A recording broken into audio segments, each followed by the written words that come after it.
Casi todo el mundo cuando piensa en Emily Dickinson se imagina a una mujer solitaria, ¿verdad? Una reclusa que vivía completamente aislada del mundo. Pero, ¿y si os digo que la historia de verdad, la más fascinante, no está en cómo vivió, sino en el increíble secreto que dejó atrás, oculto a plena vista? Bueno, pues para empezar a desentrañar este misterio, vamos a hacer algo un poco diferente. Nuestra historia no va a empezar con el nacimiento de una poeta, no, va a empezar con su muerte.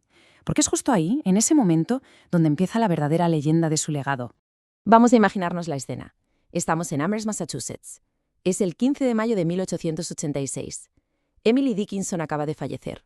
Su hermana pequeña, Lavinia, que tenía una única misión, quemar su correspondencia, entra en la habitación y se encuentra con un baúl de madera, cerrado con llave. Lo que no podían imaginar ni en 1.000.000 de años es que estaba a punto de descubrir uno de los tesoros más grandes de la literatura. Y es que dentro de ese baúl y en otros cajones de la habitación no había, no sé, simples cartas o recuerdos, no.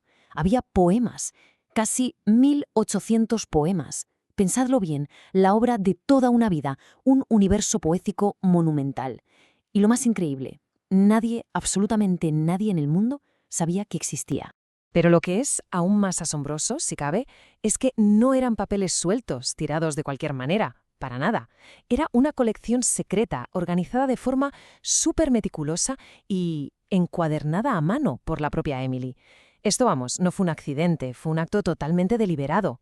Un acto de creación, sí, pero también de ocultación. Vale, ya tenemos el misterio sobre la mesa, ¿no?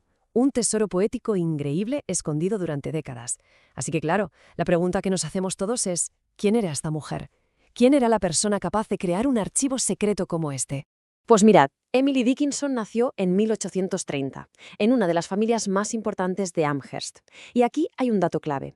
A diferencia de muchísimas mujeres de su época, ella recibió una educación buenísima, muy rigurosa y completa. Y claro, eso fue la chispa que encendió y alimentó un intelecto que era sencillamente fuera de lo común. Pero con el tiempo, su vida empezó a cambiar. Se volvió muy particular. Como vemos aquí, su mundo se fue haciendo cada vez más y más pequeño.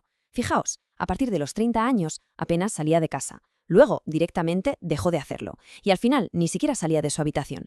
Este aislamiento progresivo, en realidad, se convirtió en su santuario, el lugar donde su genio poético podía florecer sin que nadie la molestara. Pero ojo, cuidado con esa imagen de reclusa, porque no cuenta toda la historia, ni de lejos.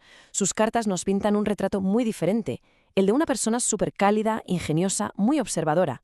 Por ejemplo, en esta carta a su amiga Avia Ruth se ve perfectamente su amor profundo por la naturaleza, que por cierto fue uno de los grandes temas de toda su obra. Es que para ella, su jardín y sus cartas eran literalmente sus ventanas al mundo. Una flor como este geranio no era solo una planta, ¿eh? Para ella era una musa, una mensajera cargada de significado, un símbolo clave en ese universo personal y poético tan rico que estaba creando. Y esto nos lleva de cabeza a la evidencia, a lo tangible. Vamos a dejar por un momento a la poeta, a la persona, y vamos a centrarnos en los objetos que creó.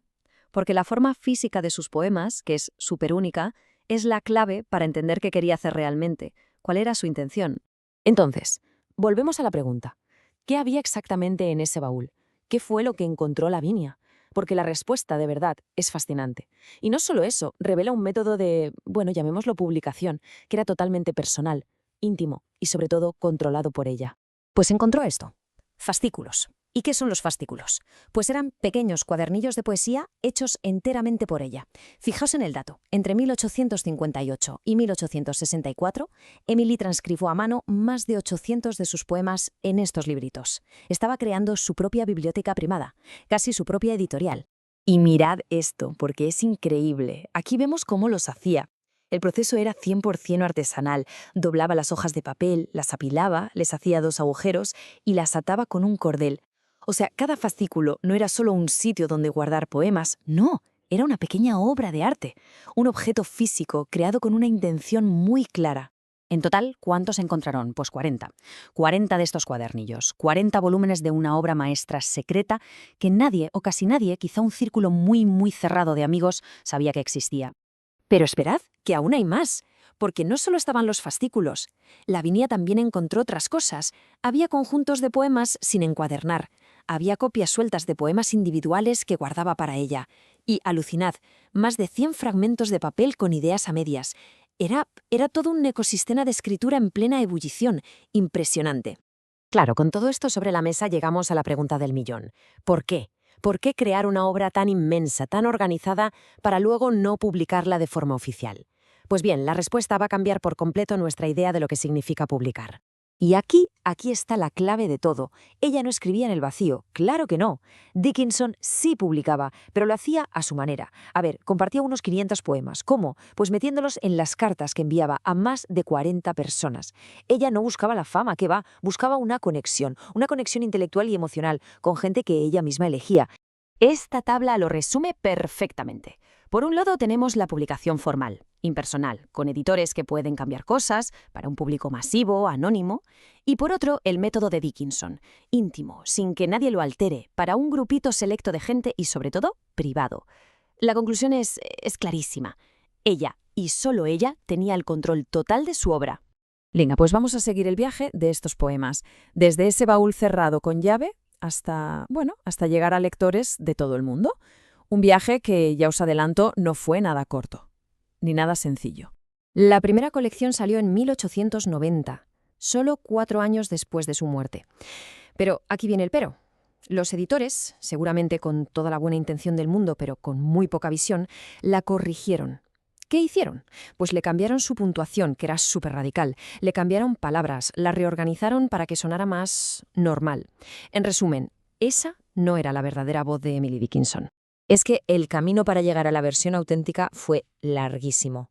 Fijaos bien en las fechas. Pasaron casi 70 años. 70 años, desde que Lavinia encontró los poemas en 1886 hasta que por fin, en 1955 se publicó la primera edición completa y fiel a como ella los había escrito. Y con esto llegamos a la idea más importante de todas. Para entender de verdad a Emily Dickinson hay que ir a los originales, a sus manuscritos. La forma en la que doblaba el papel, las palabras que tachaba, las que ponía después, esos guiones tan famosos suyos, todo, absolutamente todo, forma parte de su arte. No se puede separar. Al final, la increíble historia de Emily Dickinson nos deja con una pregunta flotando en el aire, ¿no? Nos hace pensar, ¿cuántas obras maestras? ¿Cuántos universos enteros estarán ahora mismo escondidos en un desván, en un baúl cerrado, simplemente esperando a que alguien, algún día, encuentre y gire la llave correcta?